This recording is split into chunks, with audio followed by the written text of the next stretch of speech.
Est-ce que Pâques 2017 va bien? Non, non, non, non, non, non. Je répète, est-ce que Pâques 2017 va bien? Ah, je préfère. Vous savez, moi, je suis haïtien d'origine. Oh! Je suis né en Amérique latine. Ah! Et j'ai grandi à Paris. Alors, juste une petite annonce avant de commencer. Il est où, Franck? Il est quelque part? Franck, tu m'as mis en galère. Il a prêché sur tout ce que je voulais dire. Donc, la prochaine fois, Pierre, si tu veux m'inviter, je passe avant Franck. Comme ça, je verrai sa tête en galère une fois que je serai passé. Non, moi, je suis vraiment heureux de pouvoir être là parmi vous. Moi, j'ai participé aussi à Pâques 2010, Pâques 2014 et maintenant Pâques 2017. Et c'est un moment extra. Un moment où vous allez faire des rencontres super, vous allez entendre des orateurs extraordinaires. Et moi, je me souviens d'un jeune que j'ai rencontré qui m'a cassé les pieds. J'étais responsable de bunker. Alors vous savez, responsable de bunker, c'est celui qui arrive en premier et qui repart en dernier.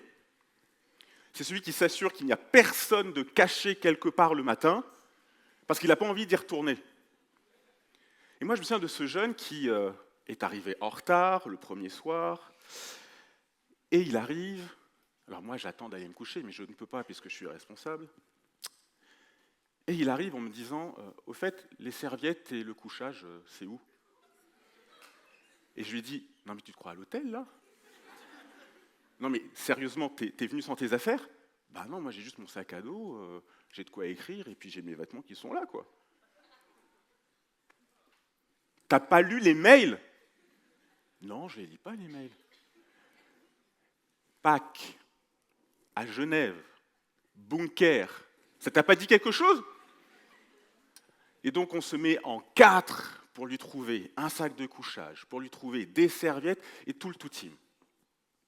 Enfin, je peux aller me coucher. Le lendemain, je réveille tout le monde. Mais alors, je réveille tout le monde en disant « C'est l'heure, j'ai mon petit déjeuner qui m'attend, dépêchez-vous !» Tout le monde se lève, tout le monde se dépêche, se lave, etc. Tout le monde part, c'est bon, je vais enfin pouvoir y aller. Mais je fais mon travail sérieusement. Je vérifie quand même s'il n'y en a pas un qui se cache quelque part. Alors, je fais le tour des différents endroits, je mets ma main au-dessus. Vous savez comment c'est dans les bunkers, vous avez des lits superposés. Bon, je suis un peu trop feignant, je ne voulais pas regarder en haut, alors je passe comme ça. Et à un moment donné, je tombe sur des pieds. Je regarde, je me dis non, c'est pas possible. À votre avis, c'était qui? Le même gars. Je lui dis, mais mon gars, t'as pas vu qu'il y avait quelque... Enfin, j'ai appelé, etc. Tous tes copains, ils sont partis. Oh, est-ce que tu peux me donner 10 minutes, s'il te plaît? C'est véridique, hein, tout ce que je vous dis. Je lui dis, maintenant tu te dépêches, moi j'ai besoin d'y aller, dépêche-toi. Ah, mais est-ce que je peux prendre ma douche? Non, tu prendras ta douche ailleurs, de toute façon t'as pas d'affaires, tu prends tout dans ton sac et tu vas dans la voiture.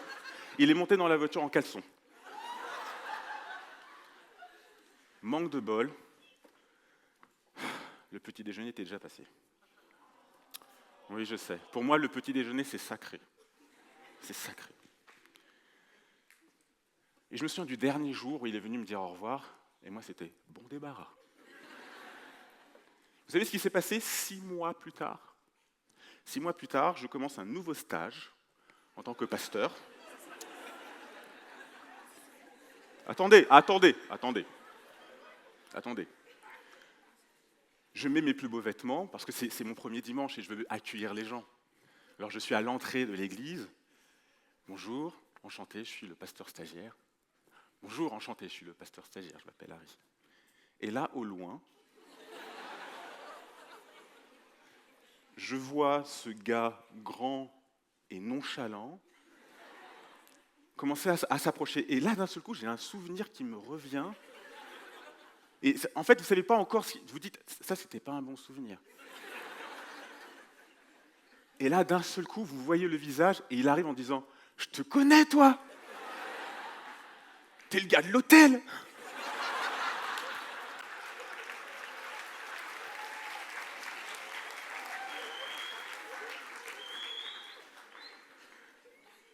depuis ce jour, je suis ce jeune.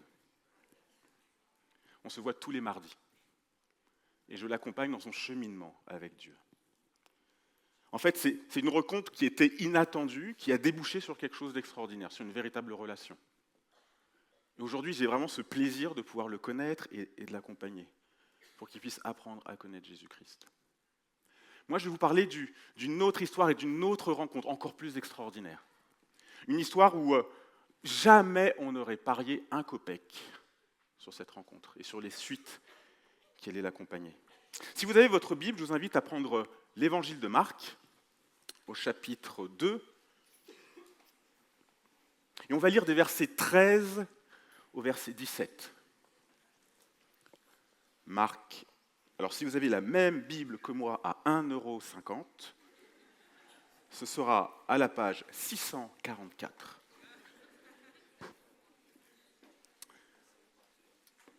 Seigneur, aide-nous et montre-nous la beauté de ta parole afin que nous puissions apprendre à mieux te connaître. Amen. Jésus sortit de nouveau du côté du lac. Toute la foule venait à lui et il l'enseignait. En passant, il vit Lévi, fils d'Alphée, assis au bureau des taxes. Il lui dit « Suis-moi ».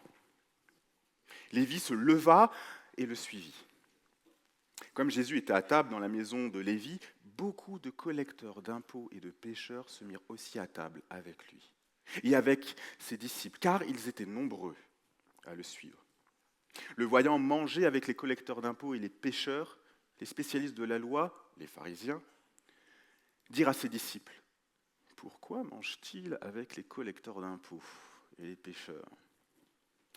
Jésus qui avait entendu leur dit, « Ce ne sont pas les bien portants qui ont besoin de médecins, mais les malades. Je ne suis pas venu appeler des justes, mais des pécheurs à changer d'attitude. » Jusqu'ici la parole de l'Éternel. Il faut remettre les choses dans le contexte. Lorsqu'on voit cette histoire, on se dit, là, il y a une superbe rencontre qui est en train de se faire entre Jésus et ce Lévi. Mais Lévi, ce n'est pas n'importe qui. Lévi, comme le texte nous le dit, c'est un collecteur d'impôts. Aujourd'hui, si on devait trouver l'équivalent, ce serait peut-être un huissier de justice. Alors moi, je comprends parfaitement ce que Lévi a pu vivre, parce que, avant d'être pasteur, j'étais clerc d'huissier. Et vous savez, c'est le genre de boulot où personne n'a envie de vous voir. Non mais sérieusement, une fois on m'a envoyé dans un camp de gitans pour faire des constats, on m'a lâché les chiens. Voilà, c'est ça la vie d'huissier de justice. En fait, on ne vous aime pas. Et Lévi, c'est pire que ça. Lévi, c'est un traître pour la nation juive. Parce qu'il collecte l'impôt, non pas pour son propre peuple, mais pour les Romains. Il prend l'argent de ses propres compatriotes pour le compte des Romains. Le collecteur d'impôts, c'est un menteur, un tricheur, un voleur, un blasphémateur, un arnaqueur, un sans-cœur. Waouh, je pourrais faire une chanson là. En fait, c'est un traître. C'est un collabo à l'époque de l'occupation nazie en France. C'est un gars qui a acheté le droit de collecter l'impôt à une vente aux enchères. En fait, c'était pas stupide quelque part, parce que c'était un super business. Hein. Vous avez le pouvoir politique, vous avez le pouvoir militaire, en fait, personne ne peut venir vous embêter. Les gens ne peuvent pas aller sur Internet pour dire « Est-ce que ce qui m'a pris, c'était le montant que je vais vraiment payer ?» ou Impossible de se plaindre, Twitter, ça n'existe pas à l'époque. Hein. Non, parce que ma femme, c'est une spécialiste de Twitter. Dès qu'il y a quelque chose qui la gave, c'est la première à dégainer et à dire « Gna gna gna gna gna gna gna gna gna gna gna gna ». Non mais c'est fou, et elle arrive à obtenir gain de cause. Hier soir, elle m'a envoyé un SMS pour me dire que Kickers va nous envoyer une paire de chaussures neuves pour notre fils parce que les dernières, elles ont duré 2 semaines. Non, c'est véridique. En fait, vous n'avez aucun moyen de pouvoir vous plaindre. Aucun moyen de pouvoir dire « mais je veux que mes droits soient respectés ». Impossibilité de le faire. L'huissier, le collecteur d'impôts peut faire absolument tout ce qu'il veut. Et il est détesté pour ça. Il ne peut pas aller au temple pour faire un don. Ce serait quand même un peu bizarre de prendre l'argent du prêtre pour ensuite l'amener et faire une offrande. Non, il ne peut pas. Impossibilité pour lui de témoigner lors d'un procès parce que sa parole ne vaut rien. Et pourtant, là, ce qu'on voit, c'est une rencontre de fous. La dernière personne qu'on verrait voir écouter et suivre Jésus, c'est Lévi. Et la dernière personne qu'on verrait s'adresser à Lévi, c'est Jésus. En fait, Jésus nous montre qu'il est venu appeler des personnes qui mènent une vie qui l'honore absolument pas, des pécheurs, des gens qui ne suivent pas la volonté de Dieu dans leur vie, qui suivent la leur. Et Jésus est en train de montrer, moi je veux appeler tous les hommes à moi. Waouh! Jésus, ce gars que toutes les foules veulent suivre, que toutes les foules veulent écouter, celui qui a plein de paroles d'amour, de grâce, de sagesse, celui qui semble si sage, il veut de moi. Il veut que je le suive. Il veut que je le connaisse. Il veut que j'apprenne à le connaître. Et Jésus, au travers de 2 mots, est en train de redonner à cet homme qui n'a plus de vie sociale, il est en train de lui redonner une humanité, une identité, du respect, de l'attention, et plus que tout, de l'espoir. Il y a une histoire que j'aime particulièrement. Je ne sais pas si vous aimez l'art. Moi, j'apprécie d'aller dans les musées, et il y a une œuvre que j'aime particulièrement. C'est le David de Michel-Ange. Je ne sais pas si vous connaissez cette histoire, mais elle est juste magnifique. En fait, en 1461, on a réussi à trouver un bloc de marbre blanc de Carrare. En fait, c'est juste un matériau hyper rare, hyper précieux, et en tant qu'artiste, c'est juste un plaisir de pouvoir travailler ce matériau-là. Il y avait juste un problème. En fait, on avait décelé à l'intérieur de cette pierre une faiblesse, un défaut. Quelques artistes ont essayé de travailler le bloc, et en fait, ils ont tous lâché l'affaire. Et pendant 40 années, ce bloc est resté au loin. En fait, il était au rebut, personne n'en voulait, parce qu'il était inutile, impossibilité de faire quelque chose de bien avec. Pendant 40 ans. Jusqu'au jour où Michel-Ange a vu ce bloc et a dit « Moi, je vais faire quelque chose avec ça ». Et pendant 3 années, il a travaillé ce bloc de marbre blanc de Carrare. Pendant 3 années, alors que des personnes lui disaient « Ça ne vaut pas le coup, arrête ». Non mais Michel-Ange, il a perdu la tête. Il a continué, il a continué. Jusqu'au jour où il a pu présenter le David de Michel-Ange. 3 années. Pour quelque chose que personne ne voulait. Et la chose la plus extraordinaire, c'est que les artistes de l'époque, Léonard de Vinci, Botticelli, ont fait partie d'une commission qui devait décider mais où est-ce qu'on va mettre cette statue. Et la décision qui a été prise était on veut que cette statue soit visible de tous. On veut que tout le monde puisse en profiter. Il a été placé devant le Palazzo Vecchio, le palais de la seigneurie, afin que tout le monde puisse voir ce que Michel-Ange avait pu faire. Qu'est-ce que Christ veut pour toi ? Tu as peut-être une vie qui est brisée, tu as peut-être une vie qui ne le respecte pas, qui ne l'honore pas, mais Christ te veut. Christ veut te changer, Christ veut te façonner. Même si tout le monde te dit que tu ne vaux rien, c'est celui dans le regard duquel tu as de la valeur. Il ne veut pas juste faire une belle statue, non, il veut faire une pierre vivante, une pierre qui va l'honorer et qui va glorifier sa personne. Voilà ce que Christ veut faire, voilà ce que Christ propose à Lévi de faire dans sa vie en lui disant « Suis-moi ». Alors peut-être que vous n'êtes pas des habitués des évangiles, mais vous savez qui c'est Lévi ? C'est Matthieu. Le même Matthieu qui a écrit l'évangile de Matthieu. Le même Matthieu qui a écrit cet évangile qui a révolutionné la vie de beaucoup de personnes, où des gens se sont convertis en disant « Mais c'est ça dont j'ai besoin ». Jésus a utilisé la vie d'un paria pour se glorifier pour l'éternité. Et ce qu'il a fait pour Lévi, il veut le faire pour chacun de nous. Ce qu'il a fait pour Lévi, il veut le faire pour chacun de nous. Moi, je suis reconnaissant que Dieu n'ait pas regardé à qui j'étais, à ce que j'avais fait. Je suis reconnaissant qu'il n'ait pas abandonné. Et il y avait du niveau ici. Et je suis reconnaissant qu'il m'ait demandé un jour de le suivre, malgré mes erreurs, malgré mon péché, malgré mes faiblesses, malgré mes manquements.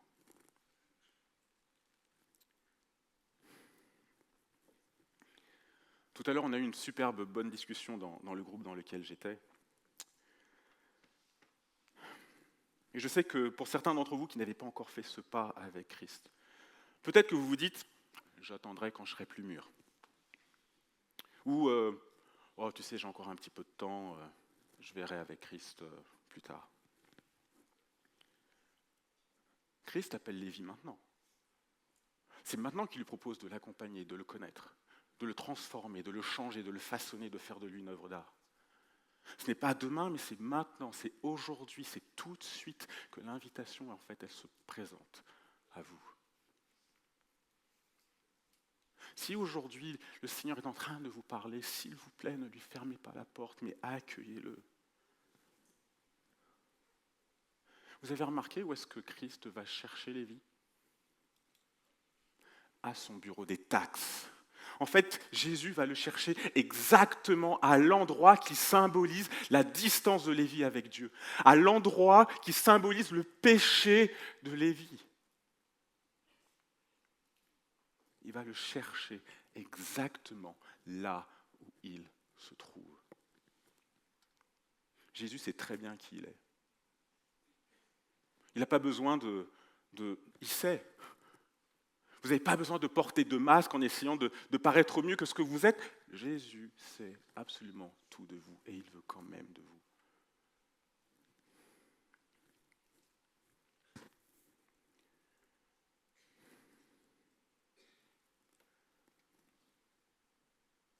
Quelle est la réponse de Lévi ? Il se lève et il suit. Alors peut-être que vous posez la question, moi je ne comprends pas. Ce gars, il a l'argent, il a le pouvoir, il a les plaisirs du monde, et il décide de suivre Jésus ? Non mais attends. S'il le fait, si j'ai bien suivi ce que tu as dit, s'il a acheté ce droit aux enchères, s'il se lève, en fait, il est en train de prendre la décision de tout abandonner. Il est en train de prendre la décision de ne plus jamais revenir en arrière. Il est en train de prendre la décision de ne plus compter sur l'argent, de ne plus compter sur sa position, mais de compter uniquement, complètement et à 100% sur Jésus-Christ. Et pourquoi est-ce qu'il est prêt à le faire ? Pourquoi est-ce qu'il n'a pas hésité ? Parce qu'il a trouvé en Jésus-Christ ce dont il avait besoin. L'argent ne vous remplira jamais. La sexualité en dehors du mariage ne vous remplira pas non plus. En fait, il n'y a qu'une seule chose qui peut complètement vous remplir, et c'est ce que Lévi a découvert. C'est Jésus-Christ. Jésus-Christ, lui et seulement lui.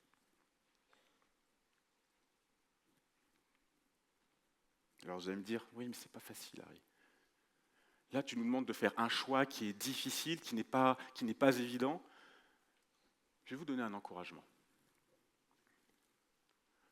Christ propose à Lévi de le suivre.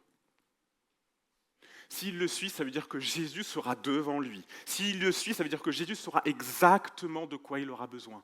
S'il le suit, ça veut dire que Jésus aura vécu les difficultés que lui va pouvoir vivre.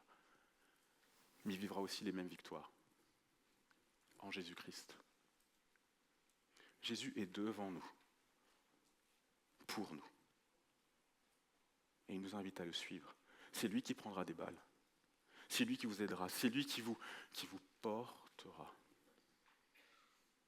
Il ne vous envoie pas en disant « Allez, débrouille-toi maintenant ». Non. Je suis devant toi. Et parce que c'est moi, tu as toutes les raisons de me faire confiance et de me suivre. Moi, ce que je trouve génial, c'est que la transformation, elle commence déjà à opérer. Lévi, ce qu'il fait, c'est une party. Il fait une méga fête. Il invite qui? Il invite tous ses amis qui sont comme lui. Et à mon avis, il devait y en avoir quand même un bon paquet. Mais en fait, Lévi, il est en train de vivre quelque chose d'extraordinaire. Il a rencontré Jésus, le créateur de la vie. Et ce qu'il veut maintenant, c'est le partager auprès de ceux qui vivaient exactement la même chose que lui. Auprès de ceux qui étaient sans espoir, auprès de ceux qui avaient cette culpabilité, auprès de ceux qui ne pensaient qu'à l'argent mais qui n'étaient pas remplis. Et Lévi comprend parfaitement ce qu'ils étaient et ce qu'ils espéraient. Mais maintenant, il est en train de leur dire, moi j'ai découvert quelque chose de mieux. Et je veux que vous aussi, vous puissiez le vivre. Lévi, c'est quoi cette histoire? Il paraît que t'es parti, que t'as tout laissé, ils sont déjà en train de se battre là pour récupérer ton poste. T'inquiète pas, ils peuvent tout prendre, parce que j'ai tout gagné pour Christ. Non mais attends, mais c'est quoi cette histoire? Jésus, celui que tout le monde est en train de suivre, tu le connais? C'est lui qui est venu à moi. J'ai rien fait, il veut de moi. Non mais attends, c'est pas possible. C'est pas possible, Lévi. Ah non, mais je te promets, viens chez moi et tu vas voir. Il va t'écouter, il va te parler, et c'est quelque chose d'extraordinaire, sa manière de te parler. Tu as juste l'impression qu'enfin tu découvres ce que c'est que la vraie vie.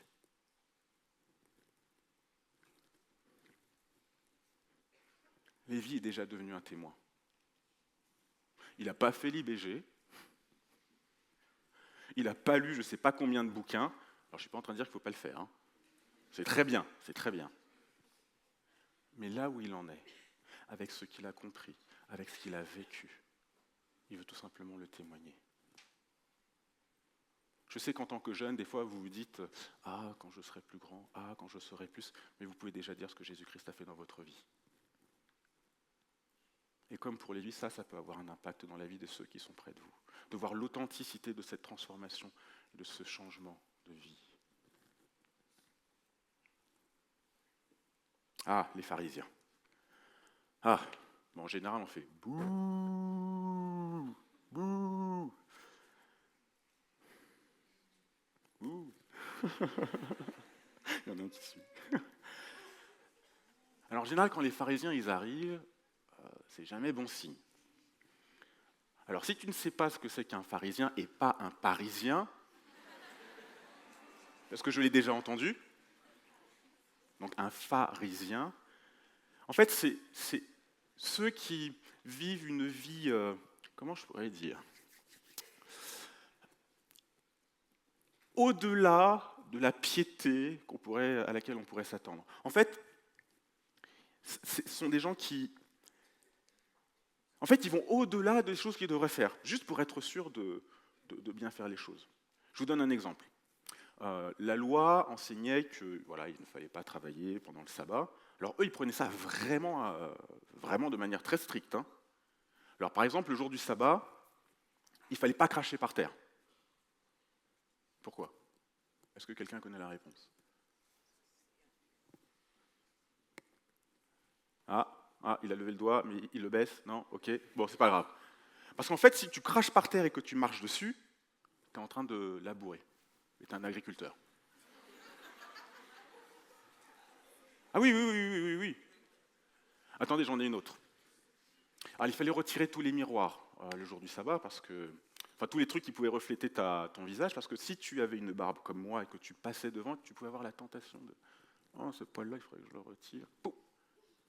Ah, mince, j'ai travaillé. Non mais,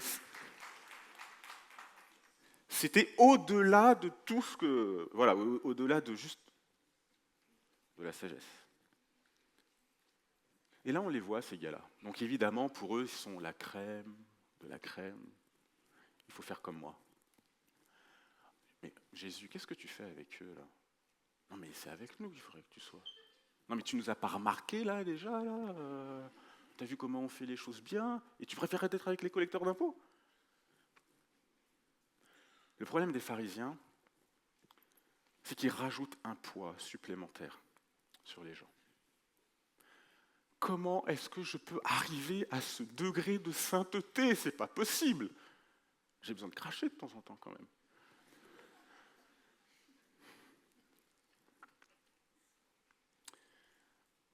Ou alors, lorsqu'on voit les pharisiens, on pourrait se dire, je suis indigne, j'y arrive pas, c'est pas possible. Jamais je... Les pharisiens se pensent être de bonnes personnes. Et Jésus-Christ va leur foutre un in your face, en bonne et due forme.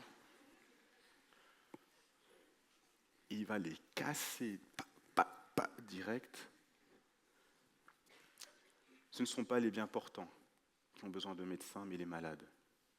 Je ne suis pas venu appeler des justes, mais des pécheurs à changer d'attitude. Dans cette simple phrase, Jésus est en train de leur montrer qui ils sont réellement. Eux, ils pensent qu'ils sont parfaits. Jésus est en train de leur dire « Ouh, pas vraiment ». Est-ce que vous connaissez le plus grand commandement? À un moment donné, quelqu'un a dit « C'est quoi le plus grand commandement ?» Alors, est-ce que vous savez? Oui, tu aimeras ton Dieu de tout ton cœur, de toute ton âme, de toute ta force et de toute ta pensée. Et le second qui... Les pharisiens sont déjà coupables de ces deux-là. Est-ce qu'ils aiment Dieu? Si vous regardez quelques lignes plus tard, ils veulent juste le tuer.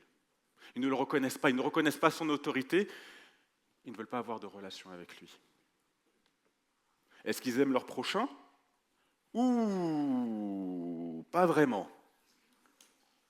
Parce que s'ils aimaient vraiment les collecteurs d'impôts, les gens de mauvaise vie, leur seul souhait, ce serait qu'ils soient guéris. En fait, les pharisiens, ils sont un peu comme... C'est Marc Dever, un pasteur américain, qui a cette image qui est, je trouve, magnifique, malheureusement. En fait, il dit que les pharisiens, c'est un peu comme des docteurs qui mettent des gants et qui, en fait, regardent leurs gants comme ça, mais qui ne vont jamais dans la salle d'opération. Guérir des personnes, ça ne les intéresse pas. La seule chose qui compte pour eux, c'est « regarde-moi et fais comme moi ». Et Jésus est en train de nous donner une leçon. Est-ce que les collecteurs d'impôts, les gens de mauvaise vie, entre guillemets, sont des pécheurs? Oui. Est-ce que les pharisiens sont de bonnes personnes? Non, ils sont eux aussi des pécheurs. Et c'est le témoignage de la Bible qui nous dit qu'il n'y a pas de juste. Tous ont péché et tous sont séparés de la gloire de Dieu. Ce ne sont pas les choses que vous avez faites qui vous permettent de gagner l'approbation de Dieu. Non, parce que ce n'est pas possible. Vous pourriez essayer de toutes vos forces, vous n'y arriveriez pas. J'ai une illustration pour ça. J'espère que ça va vous faire rire, parce que moi, ça ne m'avait pas fait rire à l'époque. Lorsque j'étais étudiant, ici, à un moment donné, la jeune fille que je fréquentais a voulu me visiter ici, oui. Et elle devait passer le week-end et rentrer le lundi. Elle était chez des amis de l'autre côté du lac, et elle m'appelle en me disant « Oh, j'ai oublié mon billet à Paris, je ne sais pas comment je vais faire, il faut que j'aille dans une gare. » T'inquiète pas, je vais le faire. Je vais y aller. Ouais, mais il faut aller chercher la carte d'identité, tu en as pour 40 minutes à aller, ensuite il faut que tu ailles à la gare 40 minutes, ensuite il faut que tu reviennes 40 minutes. T'inquiète pas, je vais le faire, easy. Donc effectivement, j'y vais, je vais chercher la carte d'identité, je reviens et je vais à Annemasse à la gare, et là je me dis, mais c'est pas possible, les gens ils sont tous donnés rendez-vous au même moment. Une queue hallucinante. Mais c'est pas grave, je fais ça pour ma belle. Attendez, la suite est bien aussi. Enfin, j'arrive devant le guichetier.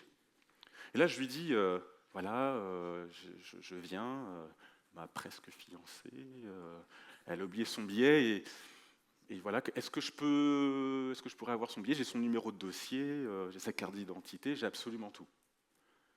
Et là, le guichetier me dit, mais il est où le billet? Je lui dis, je vous ai dit, elle a oublié le billet. Ah d'accord, donc vous voulez à nouveau un billet? Je dis oui, c'est ça. Mais c'est un billet qui est sorti, voilà, vous aviez un billet. Je dis oui, je crois. Il fait, ah ben non, c'est pas possible. Je dis, mais comment ça, vous avez regardé sur votre ordinateur, je vous ai donné le numéro, vous la voyez? Ah ben non, parce qu'une fois que vous avez le billet papier, c'est plus possible de ressortir quoi que ce soit.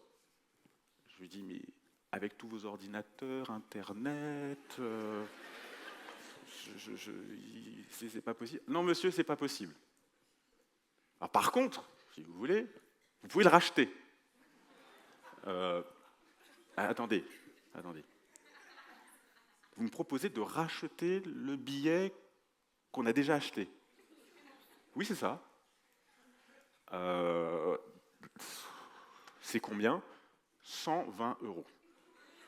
Mais attendez, c'est pas ce prix-là qu'elle a payé. Oui, mais parce que depuis, ça a augmenté.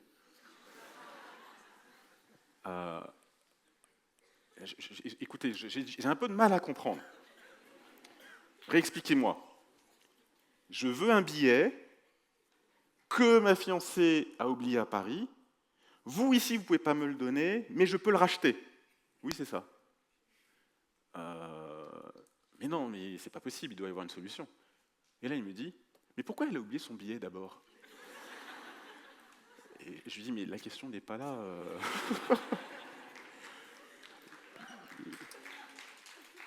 C'est pas fini. C'est pas fini.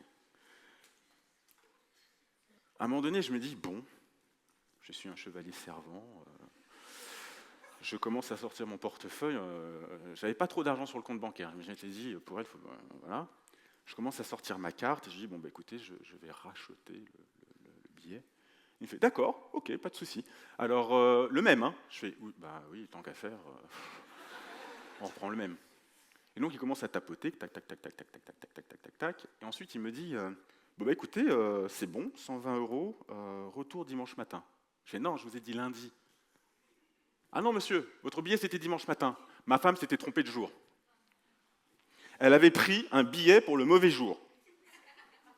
En fait, tout ce que j'avais fait depuis le début, c'était juste mort. J'ai juste perdu mon temps. Ça n'a servi à rien. Ben, les pharisiens, c'est un peu comme ça.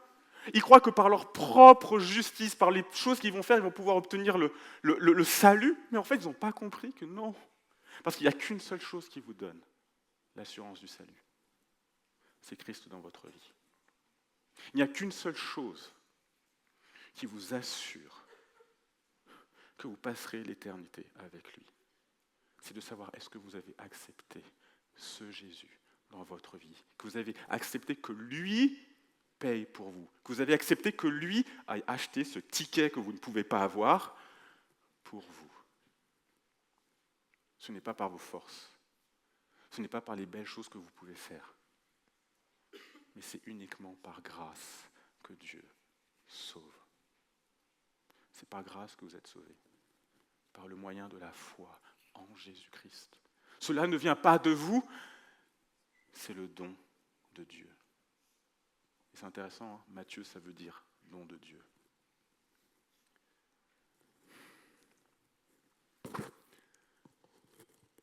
Je ne sais pas où tu en es aujourd'hui. Je ne sais pas ce que tu as compris de l'Évangile. Mais moi, ce que je souhaite, c'est que tu puisses repartir avec ça. Peu importe qui tu es. Peu importe ce que tu as fait. Peu importe jusqu'où tu es allé dans ta rébellion. Jésus t'appelle à le suivre. Peu importe ce que les autres diront. Ce qui sera important, ce sera ce que Jésus dira de toi. Et c'est l'invitation que Dieu est en train de te faire. Alors pose-toi cette question. Est-ce que je peux accepter ce merveilleux Dieu dans ma vie? Avant de terminer, je voudrais vous parler de Emmanuel Vitria. Alors, je pense que l'image va arriver. Ah, il a l'air, c'est un bon petit papy. Hein. On a juste envie d'être à côté de lui avec son vélo et puis de profiter de la belle journée. Hein. En fait, Emmanuel Vitria est devenu célèbre dans les années 60. 68, si je ne dis pas de bêtises. En fait, il est né en 1920 et assez tôt, on a décelé qu'il avait une malformation cardiaque.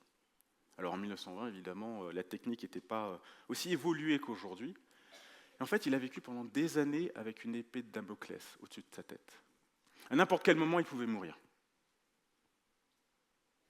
Et dans les années 60, la médecine, avec les progrès qu'elle a pu faire, en fait, on a commencé les premières transplantations cardiaques. À votre avis, Lorsqu'on a proposé cette transplantation cardiaque à Emmanuel Vitria, quelle a été sa réponse? Quelle a été sa réponse? Il avait enfin, une occasion pour pouvoir vivre. En fait, il a accepté. Il n'a pas hésité. Parce qu'il était conscient de son besoin d'avoir un nouveau cœur. Et c'est ça la différence qu'il y a entre Lévi et les pharisiens. Ces deux catégories sont des catégories de pécheurs, mais Lévi, lui, reconnaît qu'il a besoin du pardon. Alors que les pharisiens, eux, ils n'estiment pas avoir besoin de demander pardon. Emmanuel Vitria a vécu pendant 19 ans après sa transplantation cardiaque. En fait, c'est devenu une star. On le voyait à la télé, à New York. Je veux dire, il y a des tas de documentaires, hein, vous pouvez taper sur Internet, vous allez le trouver. Il a vécu 19 ans. Ce que Christ veut pour vous, c'est vous donner un nouveau cœur. Régler votre problème de cœur. Et avec le cœur qu'il veut vous donner, il n'y a pas de risque de rejet. Hein. C'est du 100%. C'est le cœur qui est exactement façonné pour pouvoir prendre la place de votre ancien cœur. Comme je vous ai dit, Emmanuel Vitria est devenu célèbre, mais il y a une personne qu'on a oubliée dans tout ça. En fait, c'est le gars qui est mort. Parce que pour que Emmanuel Vitria puisse vivre, il fallait que quelqu'un meure. Et c'est ce que Jésus-Christ a fait sur cette croix. Afin que toi, tu puisses vivre, afin que toi, tu puisses être pardonné et avoir une véritable relation avec Dieu, il fallait que quelqu'un paye le prix que tu ne pouvais pas payer. Et c'est au travers de sa mort qu'il te donne son cœur. Pas pour vivre 19 ans, mais pour vivre pour l'éternité. Ce que Jésus aujourd'hui te dit,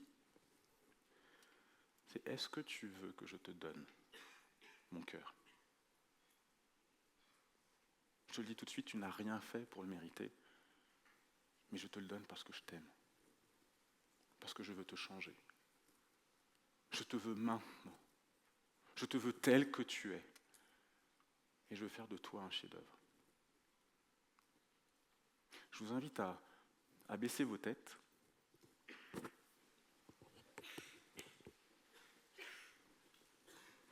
Alors, je ne sais pas si c'est possible de couper la lumière qui m'aveugle là.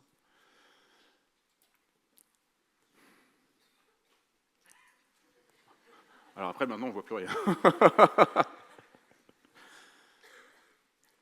Merci, Seigneur.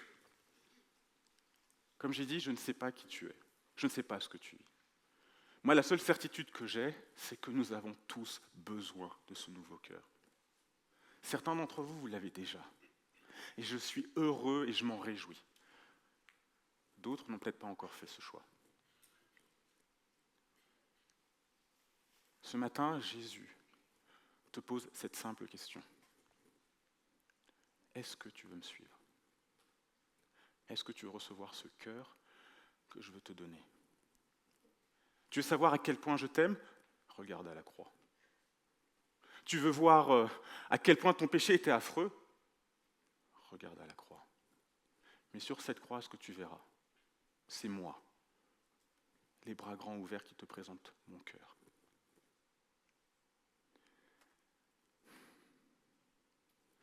Si ce matin tu veux faire ce pas, si ce matin tu veux suivre Jésus-Christ, je t'invite à le manifester maintenant. Je t'invite tout simplement à te lever. Comme Lévi s'est levé. Je t'invite à placer ta confiance en lui. À lui demander de t'aider, de t'accompagner. Et si tu le fais, tu sais, la Bible nous dit que là-haut ce sera la fête, et c'est une fête qui nous attend. Donc je t'invite maintenant, si tu veux prendre cette décision qui est la plus grande décision de ta vie, à te lever maintenant. Et je terminerai en priant pour toi. Amen.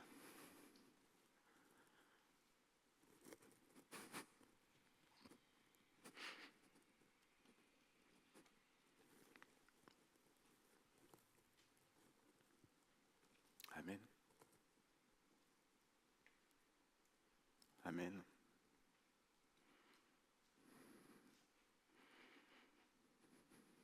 Amen.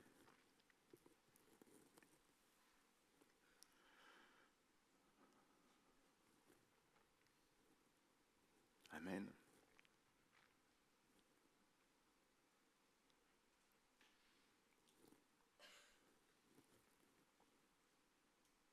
Sache que si tu te poses encore des questions, tout à l'heure Thierry viendra et vous proposera justement de pouvoir discuter avec nous, si tu veux aller plus loin dans la réflexion. Mais s'il y a encore des personnes qui veulent se lever, je vous invite maintenant à le faire. C'est la plus grande décision de ta vie. C'est celle qui te changera pour toujours. Et quand je dis pour toujours, c'est pour toujours.